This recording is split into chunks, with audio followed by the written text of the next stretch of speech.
The Youth and Young Adults International Agency Haiti is proud to present Mrs. Sydney Walker, former U.S. Navy, a graduate cum laude from Old Dominion University with a bachelor's degree in technical writing.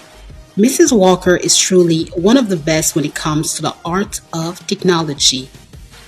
A fiber artist, grant writer, and an art teacher, Sydney's dedication to the world is unmatched with. Not foreign to the country of Haiti, thanks to her work at Habitat for Humanity, Mrs. Walker continues to show her support and contribution to others by putting her knowledge and skill sets to the benefit of humanity.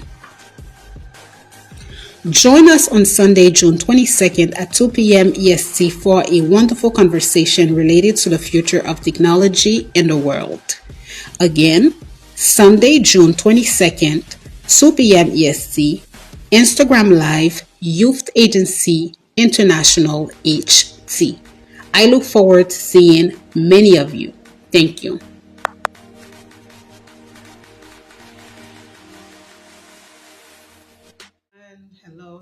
Hello, everyone. Good afternoon to everyone who is going to join us, and good afternoon to everyone. Good morning, good evening to anyone and everyone who is going to join the replay. My name is Daisy Love, and today we are having a wonderful conversation series with no other than the wonderful and amazing Sydney Walker. As you guys are aware, we are having an accelerator program which is scheduled to begin on July 7th, 2025. And as a part of our accelerator program, I have decided to add a component on technology for all of you on it. It was extremely important for me to bring forth technology because we are definitely in a digital era world. I have been preaching this for the longest of time. Those of you that are living anywhere these days, we are all witnessing how technology has shifted us totally.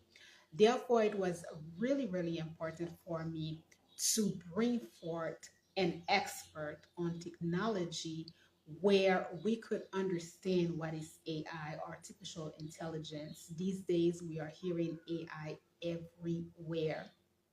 AI is at the top of the tongue of everywhere. It's the main conversation. People are using AI in the nonprofit. People are using AI in government. People are using AI as small businesses. People are using AI everywhere. So, what is AI? How can you utilize AI as an entrepreneur? How can you utilize AI as an artist? How can you utilize AI as an educator? What is really the importance of AI? Is technology taking the job market? Is technology really the new world that we are evolving with? How many of us are not familiar with technology?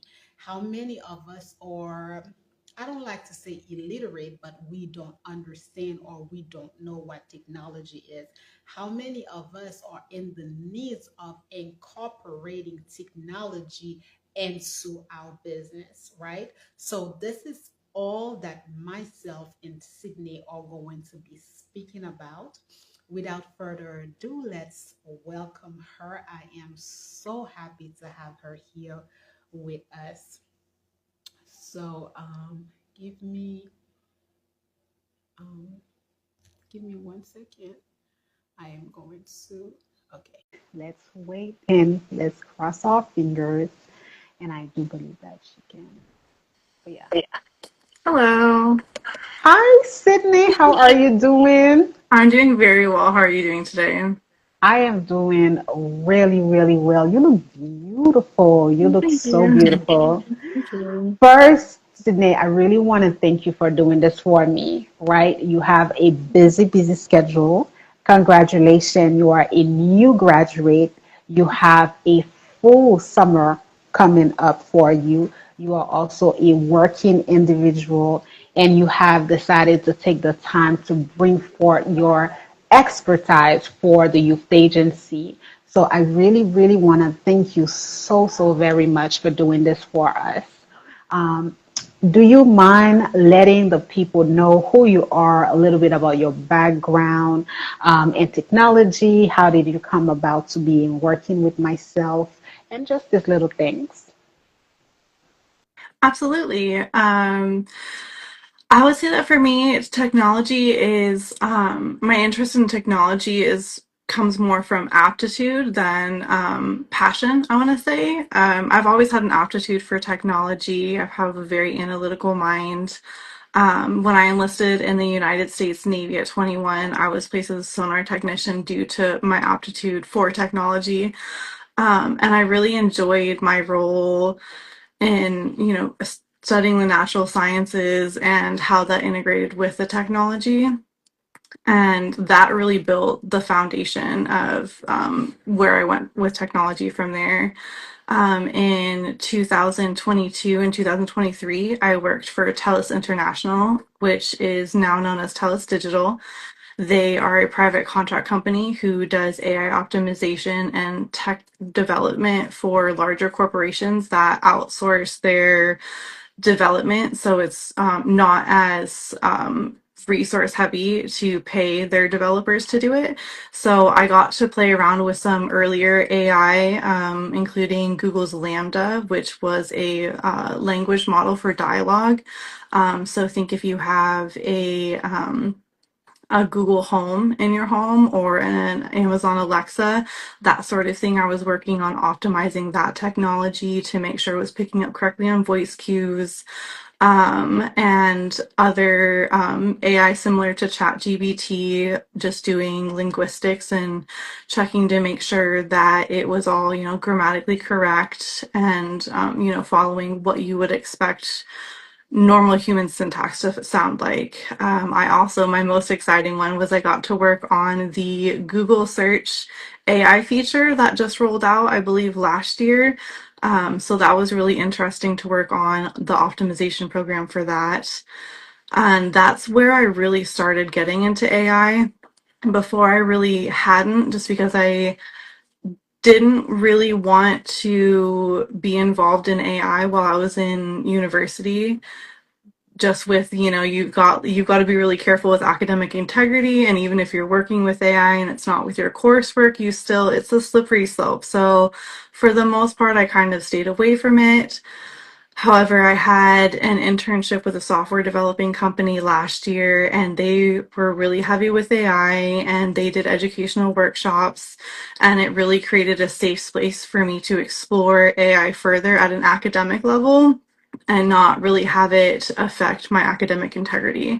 So that was a really great experience. I learned a lot about teaching adults how to use AI and teaching, young adults, older teenagers how to interact, how to really get the most out of AI and use it effectively. And I really enjoyed that experience. Um, so yeah, that's kind of like a summary of how I got into AI. Thank you so very much. So now, ladies and gentlemen, I have to remind you that Sydney is currently living in the country of the United States, and you guys know that I am here in the country of Haiti, which is I would say a big difference when it comes to technology. One of the things that we've discussed and that I've expressed to you in the past is that, Haiti is moving with the digital era. We have a new generation, and the majority of the young people of Haiti, they all have access to the phone. They all are playing with the phone. They all are kind of like very much so into that digital era. So whether or not we want to admit it, we know that, the world has shifted and is moving further now into technology, which is why I decided to bring you on board with myself into presenting two workshops regarding, the future of technology, regarding AI. Myself, I am pretty novice on the matter, but I do use technology. So, and I am, the youth agency is an educational platform. So, can you just tell us a little bit about? I haven't been in the US since 2018. And the last time that I went to the United States, I remember after having been in Haiti for only 3 years, and I left and I went back to the US, it was so a shock for me because everything, and back then it was the year was 2015, summer 2015. Okay. It was Yeah. kind of like I was so taken aback, right? Everything, literally everything, little things such as going to the laundromat, where back when I left in 2012, all you had to do was put the quarter on the machine. And then when I went back into 2015, there was no such thing as putting any money in the machine. You had a card, right? So Hmm. everything was technology. So I had to readjust, relearn, and even going into networking, and so many people being impressed with the work that I was doing in Haiti. But the number one thing that I kept, that was the bumper for me was, okay, well, okay, so what are you using to conduct your work, right? What are some of the technological platform that you are using? And it was the number one question because, like I said to everybody, I was using my notebook and my pen and just putting everything on paper and just working from there. But this let me know that I needed to be on board with technology. So I can only imagine what the United States is now like in the year 2025 regarding technology. Can you brush us up a little bit? I know that you are a graduate and you are, but can you tell us a little bit? Because the last time that I was there working in the schools in the United States, everything was done through an app, right? Everything is done through the app. The Hmm. lesson plans are done through the app. And one of the things that I try to teach, educators or working with schools here in Haiti is that, yes, Haiti still has this very much so, or they are, well, it's in between, Hmm. educators here in Haiti are still debating the fact that, schools in Haiti are part of the best schools in the world, right? Academically speaking. However, when you're taking a child that is, living in Haiti, even if that child is doing very good, right? But if the child is not using the tools that the other country that they are going to immigrate it from is using, that's a major setback. So, do you have any idea how technology is right now in the United States? Can you brief me? It could be at a living, can you tell me a little bit how much it has evolved? Absolutely. It's interesting. I have a daughter who is in school here, and it's interesting to see how her classroom and her school operates, both with communicating with their students and communicating with me as a parent. All communication is done through an app. They'll even upload her work that she completes on her computer at school. They'll upload it to the app so that I can see the work that she's done. And that's actually very helpful because I can look at her work. I can see where she's struggling. It's not just a little note on a report card. I can see specifically, she's having an issue with this, or this is what she's really excelling at. And that's just been, I think, a really amazing educational tool. It is interesting though, however, they don't use really pencil and paper anymore. And that's something that I feel I have mixed feelings about. I bought my daughter a whole pack of pencils for her school supplies and she came home and there were two missing and that's it. After the whole school year, she had almost an entire box. And so that's a little concerning. It means that we have to work on, things like penmanship and, things of that nature at home.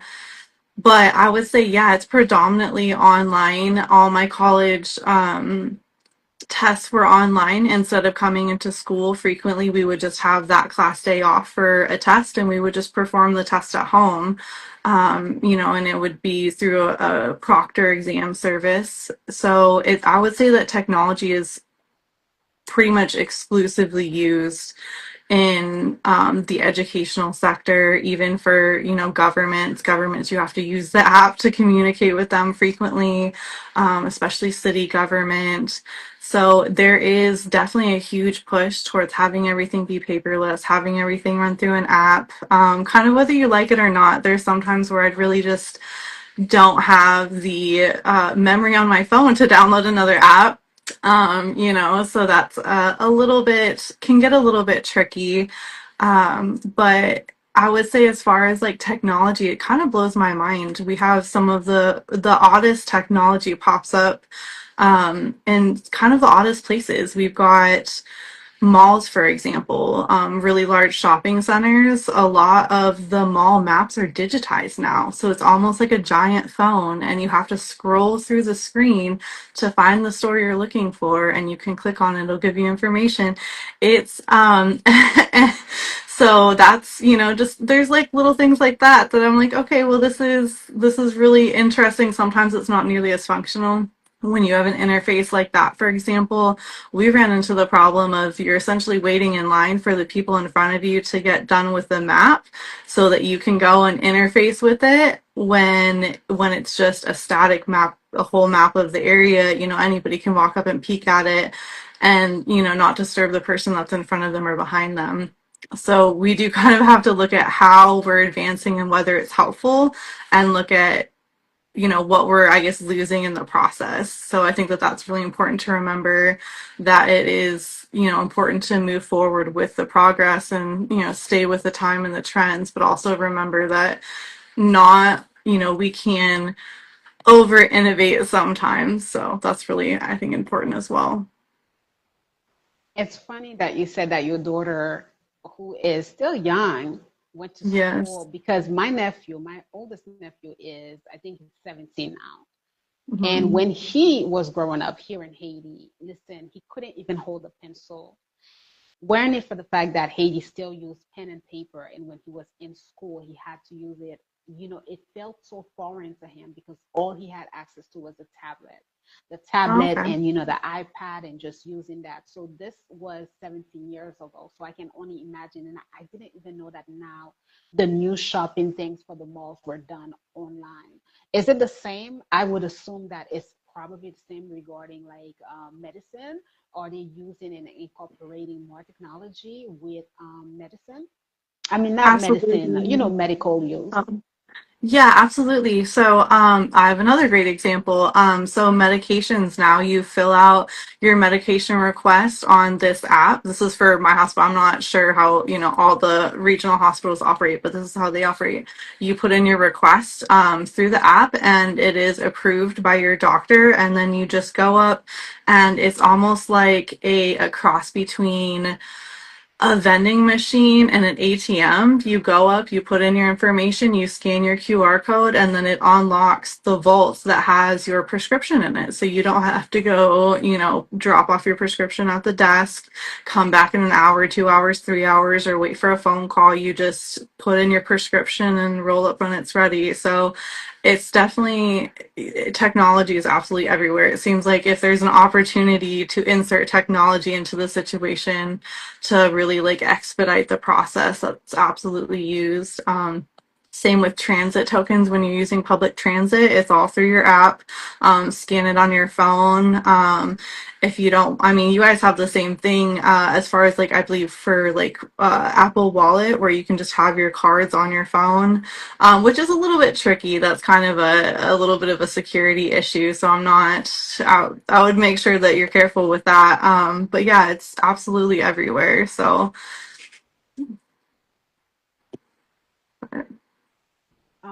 Oh my God, I'm so happy that I'm having this conversation with you, Sydney, because yeah. now if I decide to take a trip back to the United States, I'm not gonna feel like an alien, because I can tell you this, I've been here for 6 years, and the last time that I was there, it took me a minute to get on board with everything because everything was digital. So I can only imagine how it is now, and Haiti is still moving like a turtle, but we're moving.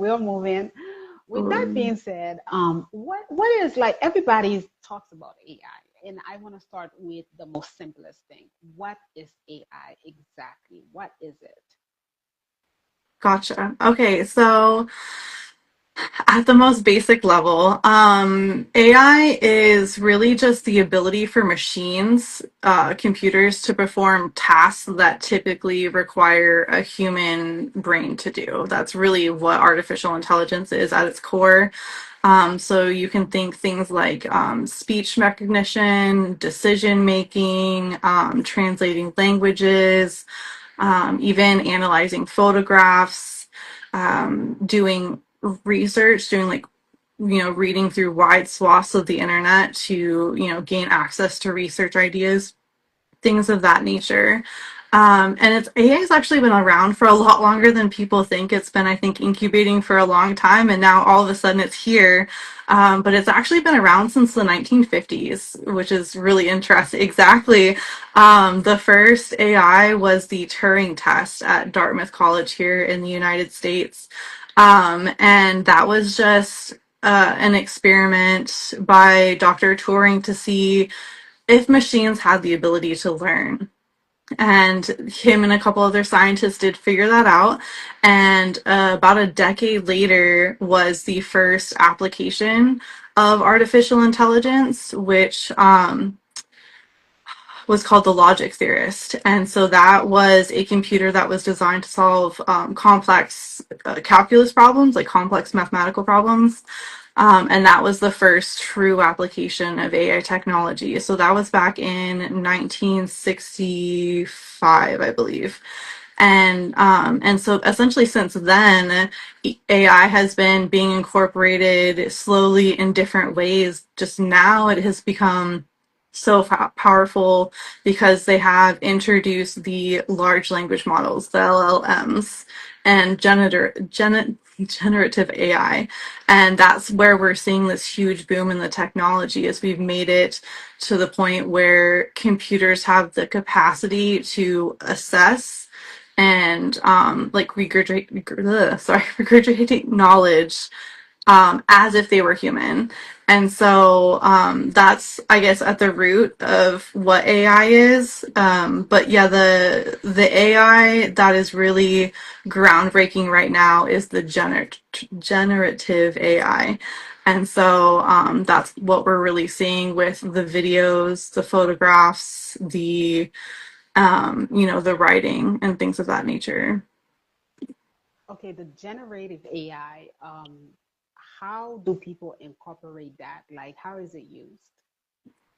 So there's a lot of different ways that it can be used. Essentially, what you do is you make a prompt. It's called prompt engineering. And so you make a prompt that you feed into the AI, and then it will analyze that, and then it will analyze, you know, the information that it's been trained on and analyze that information to see what it can extract to answer your prompt. And so AI, the large language models especially, have been trained on like large swaths of the internet. They've just essentially been fed a whole bunch of data, publications, and so it's almost like think just like a computer that's just constantly been reading and reading and reading and reading.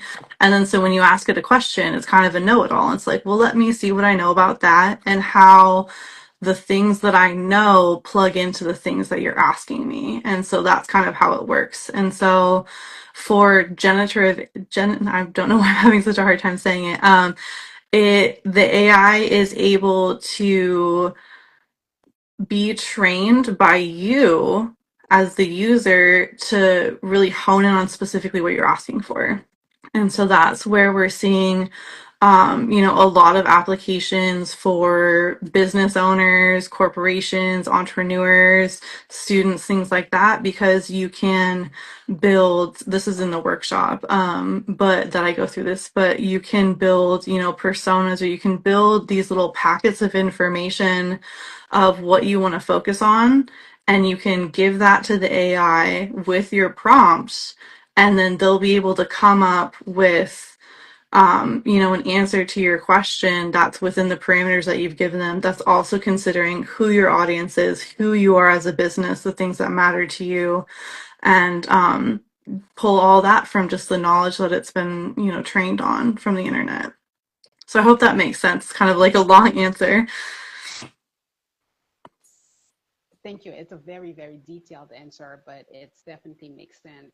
Now, Sydney, do you believe that, with the fastest growing internet, AI technology, how important is it for businesses, entrepreneurs, individuals to have a sense of knowledge of AI? Do you believe that it's really important for someone to have even so the basics knowledge of what AI is? And can you tell us a little bit of how important is it for entrepreneurs to understand this aspect try to incorporate this aspect. And when we say entrepreneurs, we'll also branch it off to educators, to those type of, people. How important is that is for us to know about AI?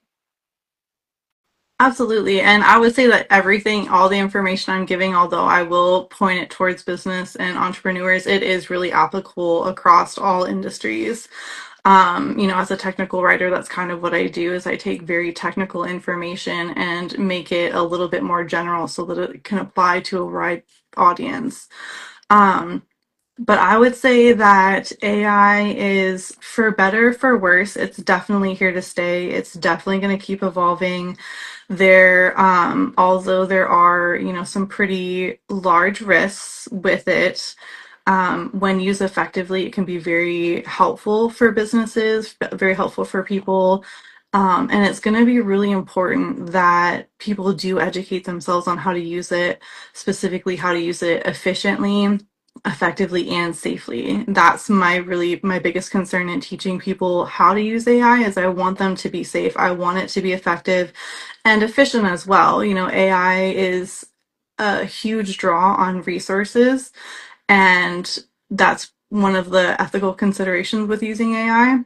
And so when you're teaching people how to use it and you teach them to use it effectively, they're drawing less resources. They're creating, less of a carbon footprint. If they can put in the prompt and get it right the first time, instead of put in a prompt, oh, it's not what I want, let me just re-enter that.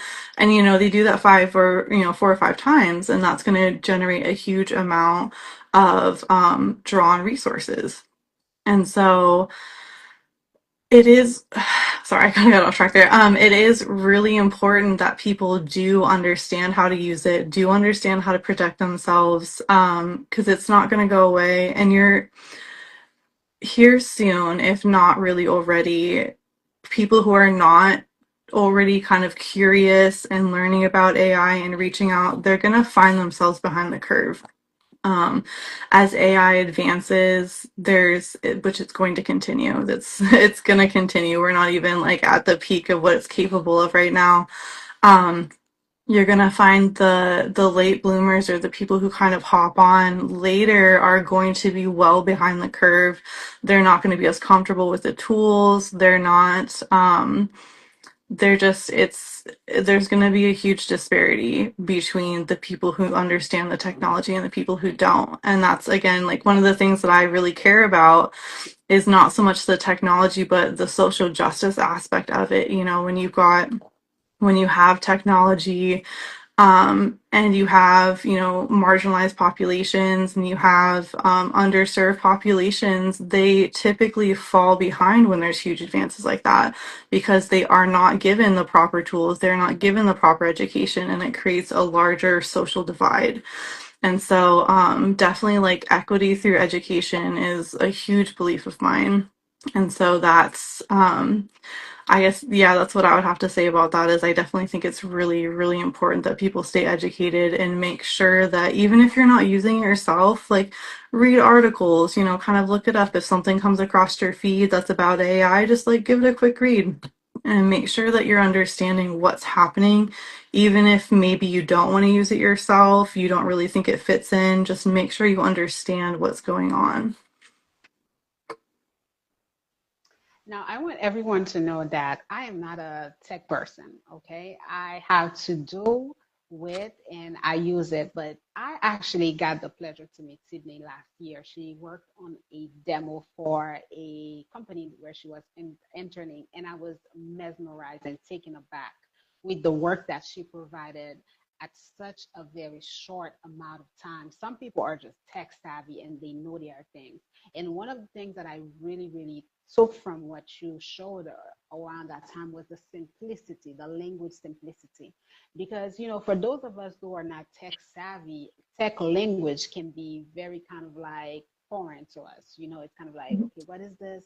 What is that? How do I do this? How do I do that? And I was telling people that, here in Haiti, it's very, very slow, but it is coming. You do have the upper generation, people that are in their late 50s, their 60s. They are understanding that, hey, you know what? I have to catch on board. Now, we're not going to get just yet into the workshop, but I'm going to bring it in because we are providing, and I really want to thank you because you talk about marginalized, population and equity and all of those things.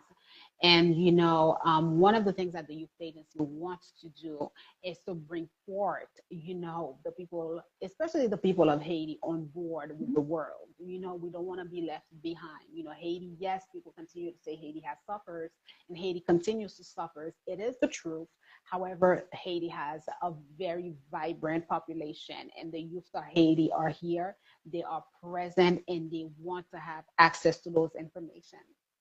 The only downfall that I have is that, the work that we are doing is in the English language. So far, the Mhm. workshop that we are going to be providing are going to be taught in English, but they are going to be at the level of intermediate level. So anybody who understands English is going to be able to participate into this workshop. And I really want to stress out to people is that one of the reasons that the youth agency continues to provide information in classes, seminars, whatever we do, we continue to provide it in English is because Haiti really doesn't have a bridge, guys. You have to understand that. And the youth agency, a lot of our partnership, the majority is done with the United States thus far. This is one of the reasons that I continue to stress to my participants the importance of communicating in English. Now, if Haiti had a bridge with partner countries such as, French countries in Africa, French countries in Europe, then I would definitely make the effort to incorporate more French, activities or, workshops. But so far, we are not here yet. And we have to move with the time. I do not want you guys to be left behind because when you travel, the majority of you, even if you end up in South America, the goal is always to go live in the United States because we understand that the United States still remains one of the top countries.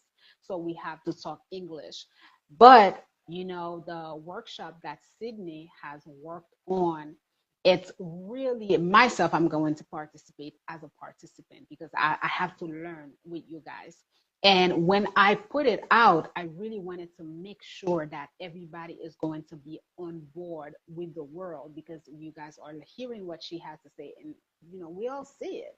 Even here, Haiti is filled with artists, and my feed on Instagram is lit up with artists using AI to do this and to do that.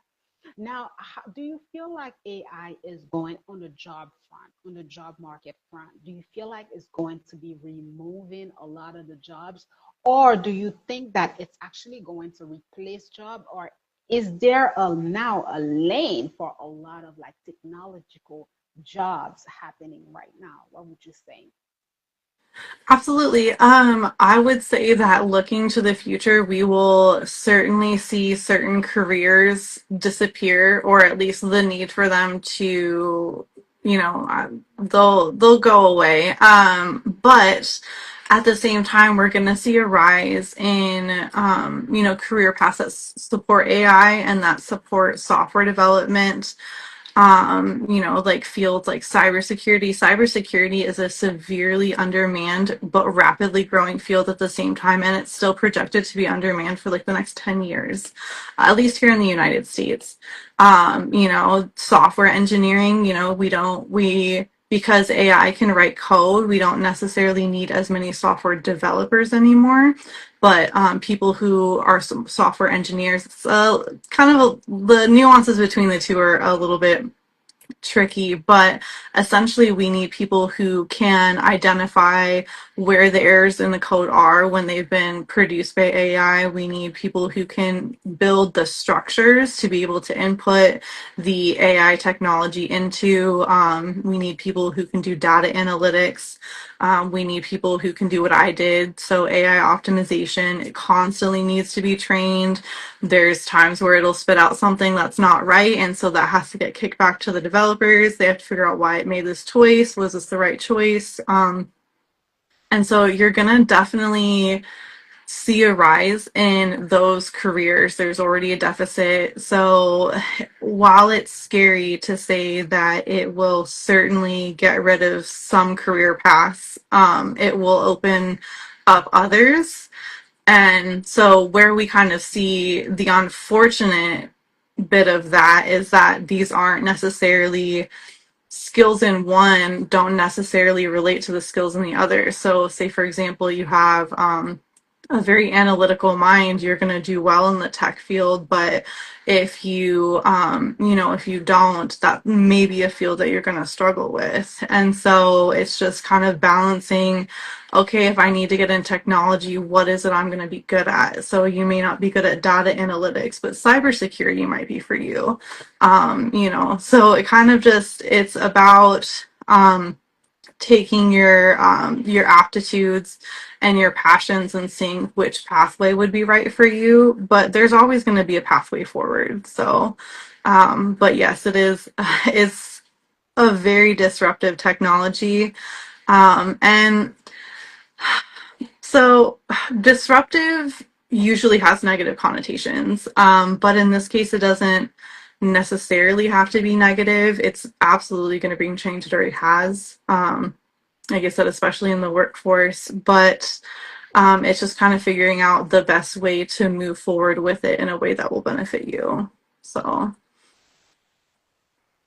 I mean, if I had to get into it, I feel like cybersecurity, since I have a background in criminal justice, would be my lane. But I'm also would be really inclined, especially when I'm thinking about, developing countries into software development, because I know that in less than 5 years, Haiti is going to the need for software development to incorporate these things into schools, with medicine, like hospitals, government. I know for a fact that in about less than 5 years, the demands when it comes to that is going to be booming for Haiti. So I'm really, really excited. And I really cannot thank you all enough for having worked on those two workshops for the youth agency, because I'm going to get to learn so many things, from those workshops. Now, can you tell us a little bit about, the workshops that we're going to be having? I know there are going to be two workshops. We're going to have an intro, and then we'll have a second workshops. What exactly, I mean, the both of us know why I decided to, kind of like, launch the workshop, but what can people expect from those workshops, and what are they going to be learning, in those workshops? absolutely. And I do want to circle back to something that you said earlier about it being in English. I do want to be mindful of that as somebody who is passionate about linguistics. I do want to be sure that the material is something that can be understood by a wide audience. So I have made sure that it is within a 12th grade level. There's something called a Lexile score. And so that scores how difficult or easy something is to read. And so all the materials are going to be within about a 12th grade reading level. So even if you're intimidated by, tech jargon, there's going to be some because it's unavoidable, but it's going to be easy to receive the information and understand it. And so no worries about that. It is a highly technical field, so it's kind of a juggle between making sure that you don't lose the integrity of the information, but also make it easy to understand. So I just want to put that in everybody's minds before I move forward, so it doesn't seem like this seems, really intense. But the first workshop is really just a beginner friendly workshop. It's to introduce entrepreneurs and small business owners to artificial intelligence. I definitely am going to do an overview of AI in government and education and how it's being used in Haiti as well currently. So even if you're not a small business owner or entrepreneur, you just want to use it for your personal use, it would be a good workshop to take as well, just because it's an introduction to AI, just kind of everything that you need to know to be able to use it safely. I do go over, let's see, like like what AI can offer you as a person and as a business owner, and let's see, we talk about how to protect your data, which again is a really, really big problem with AI. And so I really spend time talking about why data protection is important and what you can do to protect your data. and your ideas, and make sure you're just, again, I really want people to be safe when they're using AI. And then to wrap up that workshop, we'll do kind of a hands-on activity that will help walk participants through how to streamline their workflow so they can look at what their pain points are, what, what they're struggling with in their daily lives or in their business. And you can, sorry, my husband just got on the slide, so I was distracted. So you can look at what you need to do to make your life easier using AI. And so that is what we're going to do in the first workshop.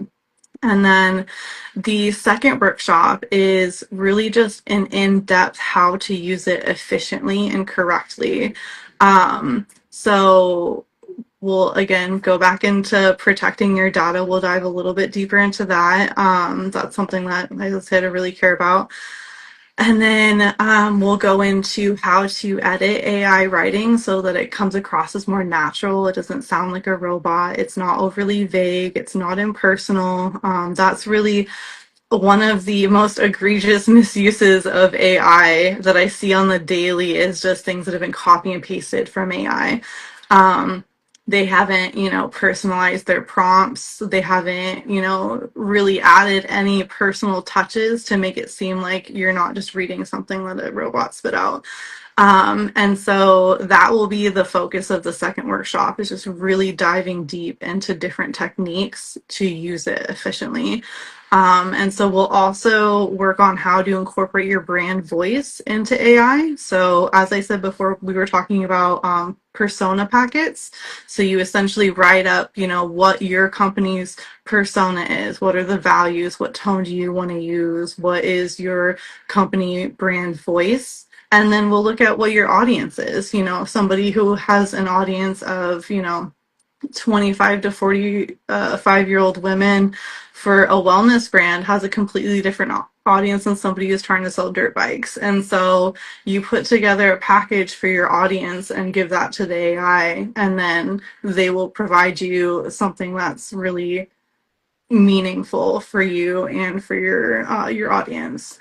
And so I would say that signing up for both, I do recommend signing up for the first one before you take the second one, just because the first one is an introduction, and I do talk about things from the first one and the second one. So I really go more in depth into the intellectual property protections, and again, how to protect your data. And so yeah, that's pretty much where we're at. The second workshop, I also will do an activity that is developing your own company persona. So I'll walk you through how to develop that, how to fine tune it so that when you do put it into AI, you've got, something that will spit something out that's meaningful. So pretty much both workshops are going to be important for people to, participate in. But I can tell that the second workshop is where the knowledge into, small businesses or understanding and incorporating. Because as a writer, I write, and all of the programs of the youth agency, I develop them myself. And I do feel like sometimes AI is competing with myself, because I'm like, I don't want to put something out and for someone to say things like, okay, I could just go to AI, I could just go to Chat GPT, and it's going to, give me that information. And one of the things that I usually stress to my students is that you still need to use your brain. I really want you to use your brain, just not go and copy and paste, and just as soon as someone is opening like a work that you're doing, a PDF guide that you're providing, they're looking at it and they can tell that this has been taken from Chat GPT, and this is something that is regurgitating that you are giving to us.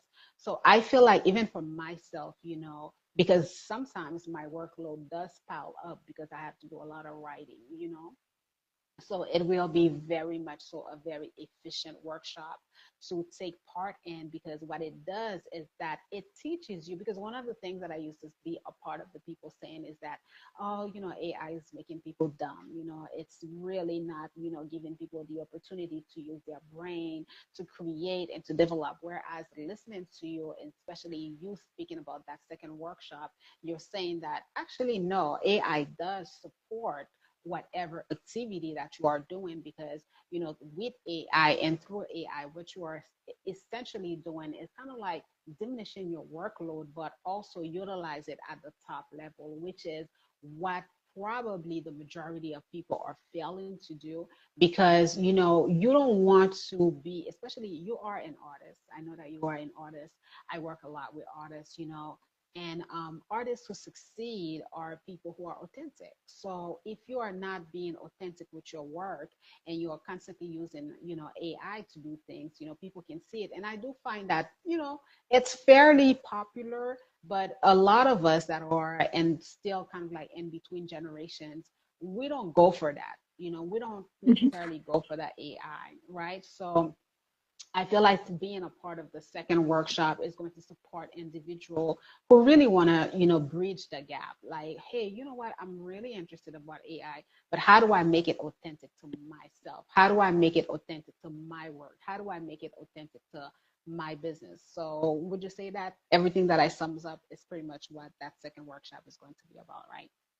Yes, absolutely. You bring up a good point that, AI, there have been recent studies linking generative AI to, decreased cognitive function and brain activity. There are complications with that. And so the focus of my workshops is that you want to use AI to work on the mundane tasks, the repetitive tasks, the tasks that are bogging down your creativity because they're taking up too much of your time. So where instead of you are, let me put this into AI and it's going to write something for me. Instead, automate your emails, put a chatbot on your website, automate that, and then have your truly creative content be you, have, you can ideate with, ChatGPT, but then like extract what's important to you and then be creative with that content. And so absolutely it's about making sure that you're using it to fuel creativity instead of using it as a replacement for creativity, and you're not really losing that cognitive function that comes with creativity. So absolutely, I would say you're 100% correct there. Yes, and I also love the aspect of, understand, like with the second workshop that we're going to have for entrepreneurs, because we are here, we are online, even with Instagram. Like when you make a post and you boost the post with an ad, right? But you don't really know your demography. You don't really know who are you targeting, your targeted audience. You don't really know, like, okay, who should I pitch my project with, my business with? So you have excellent business, you have excellent thing, but you're not really aware of, where your market is. So I feel like, that second workshop is going to help determine these things, right? Would you say so? Absolutely. Yeah, I work through how to engineer prompts specifically to target a specific audience. I give some really great examples. I give some examples that are really more targeted toward like a Haitian audience, how to look at like global versus local. And those are all things that you can input into the AI to help with that. So say for example, you're trying to enter a market in a different country and you need to know more about their audience. You can use AI to learn more about their audience and make sure that you're targeting aspects that are going to be valuable to those citizens versus like what your experience is and what you think would be valuable just from your experience in your country.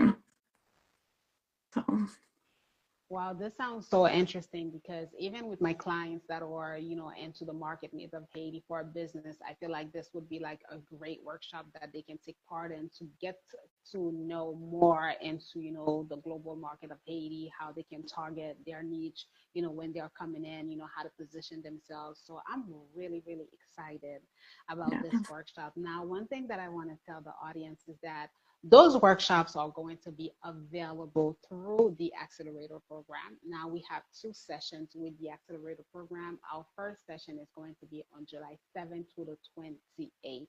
And the second session is going to be from September 8th to the 29th. Now, if you are joining both sessions, both of those workshops, you're going to be able to have access to them freely at no cost. If you are not joining the accelerator program, but you want to have access to the workshops, you are going to be able to have access to the workshop at a cost. It's going to cost you a little bit of money. It's really cheap change for all the information that Sydney has worked on. Is going to be available for you. If you are interested, all you have to do is send us an email, youthagencyinternational@gmail.com. Now, if you are signing up for only one session of the accelerator program, the introductory workshop is going to be available freely to you, and then you can, have access to the second one at a cost. And also, both workshops is going to be open for the entire year. So the good thing is that you can participate with the accelerator program. It is a bonus that I've decided to include for people who are going to join the accelerator program. So on top of the 3 workshops that I'm providing to you, you will also have access to both of those workshops at no cost through the accelerator program. But if you're not joining in, you can still gain access to those workshops. They are going to be available through the year. So definitely get your hands on that, guys, because, July 5th and 6th, Haiti is having a major event. It is the Entrepreneurial Women event. And, I got wind of it a little bit too late. So I didn't really want to, I didn't know how, Sydney was already working on so many things for me. I did feel that this would have been such a lovely experience to, plus Sydney is a woman. I'm a woman, and the event is the Women Entrepreneurial event that Haiti is launching on July 5th and July 6th.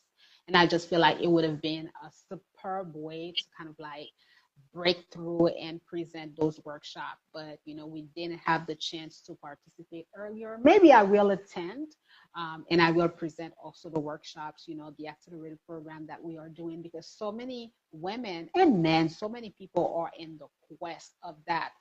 So I'm really, really excited about, those workshops. This is a first, and I really want to thank Madame Sydney Walker, Mrs. Sydney Walker, for taking her time. It just makes my heart so warm that you have such a high level of expertise, and that you've decided to provide your level of expertise to those people who are in need. And I look forward to continuing working with you. I know that this information is going to be, I've seen your work before, so I can only, anticipate what it is going to be. I am going to learn a lot because I'm myself looking forward to bringing for more technology for the youth agency, more software developer, where people can just log into our website, log into our app, and just, get access to certain things. So, Sydney, do you have anything else that you really want to tell us? No, I think we've pretty well covered it. I'm so excited to do this workshop, and I really thank you for the opportunity and the outlet to do it. As I said, this is something I'm passionate about, being able to teach people how to use it safely and effectively. So yeah, I'm really excited, and I hope that everybody really enjoys it. I will also I'm working on a AI tool resource library as well that will be available for the workshops. And so I've gone through and I've done research to find AI tools that can be used on low bandwidth or offline, just because I know that sometimes Haiti has an issue with internet, and you wouldn't want to be working and then lose access to, the work that you've been doing. And I pulled some free and low cost tools, as well as some subscription based business tools. So it's quite a curated list that should be very useful for your audience. So I'm very excited to be able to provide that. Okay, one thing that I want to say before we leave is that this is really an in-depth workshop, because when we communicate, you send the information to me. And for anyone who is going to, like, for anyone who has absolutely no knowledge on AI, you really are going to learn a lot. So you have to be in the mindset of learning, because it's a lot of information just by a few of the things that you submitted to me the other day. I told you, hey, you know what? I wasn't aware of that. I'm downloading this, downloading that. So people are not only going to have access to the workshops, but we also are going to be providing an overview so that once they're done, because it is going to be through a video, guys. Now, it is not going to be a live workshop. Sydney is going to be providing us those workshops through a video, but you are going to have access to external, resources, and you're going to have access to your overview.